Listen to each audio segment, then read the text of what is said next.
short sale auctions, trustee auctions, interactive investor auctions, live on-site commercial auctions. Whether it's homes or businesses, farms, ranches, or luxury estates, they are all trading at auction. People have discovered that when it comes to real estate, you can buy it and hold it, or you can let the auctioneer cry, "Sold it!" Without Reserve is an unbridled commentary on the world of real estate and the world at large. Today's topic is foreclosure trustee sales, taking place on courthouse steps every month all across this country. What does a courthouse steps trustee sale look like? Why does it happen? And if you're an entrepreneur, what can you do to get in on the investor action? I'm Pam McKissick, and this is Without Reserve.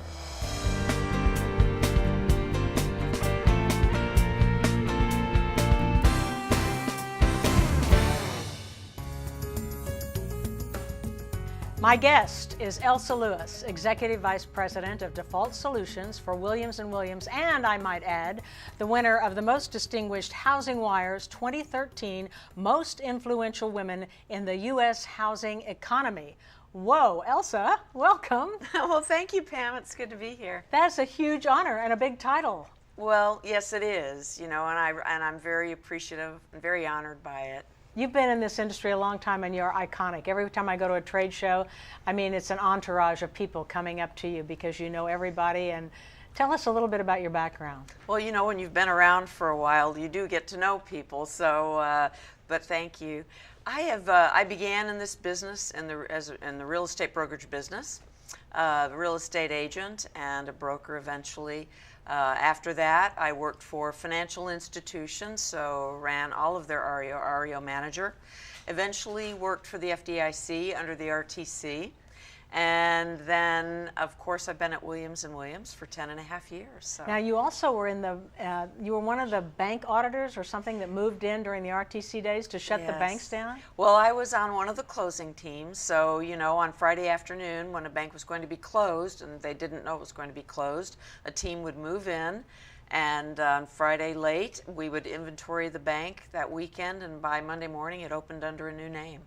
Wow. That was interesting. So you know the challenges of that and the anxiety of the staff as you came in and all of those things. Oh, yes. Oh, yes. Yes. It's very interesting, heart-wrenching at times, but, things have to move on. There's progress. It's similar to what happened in 2008. I mean, we've had that crisis. What was that year? In the 80s, I guess. Yes, it began in the late 80s, around 1988, 89, and then went through about 1993. And then we came out of it, and then in 2007 and 8, again, the housing crisis. Yes, it was building probably from the early 2000s, but it culminated in 2008. Right. And I guess, we think it's terrible times, but yet some of the biggest money made in America has been made in troubled times by smart investors, and that's what we're talking about today. Yes. These courthouse step sales, which apparently have gone on forever. Unbeknownst to me, I don't attend, but now I do. And they happen at a certain day and a certain time in a certain courthouse or on the steps of a certain courthouse all across the United States every month. Yes, and every state is different. Some have them once a month on a certain day. Some, like in California, have them every day, any day of the week. Really? So, yes, and some states have them once a week. So, for example, in Texas, it's called Super Tuesday, and it's the first Tuesday of the month.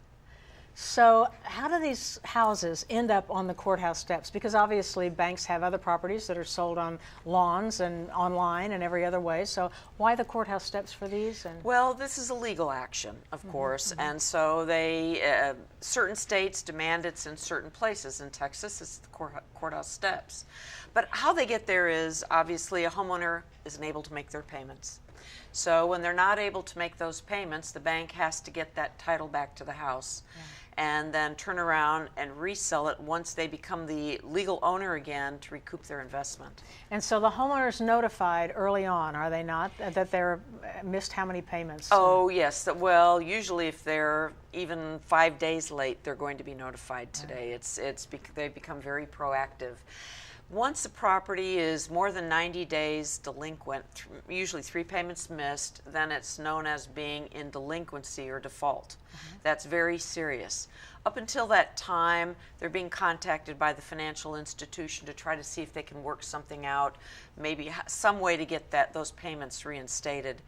Even after that notice of default is sent at the 90-day mark, the lender is still trying to work with the homeowner, whether it's reducing the interest rate, reducing principal, maybe doing forbearance where they won't have them make a payment for 3, 6 months, whatever. There's various programs out there. And yet you tell me that a lot of the problem is in the very beginning, they can't even get the homeowner to respond to the bank's call. Why is that? They're in trouble.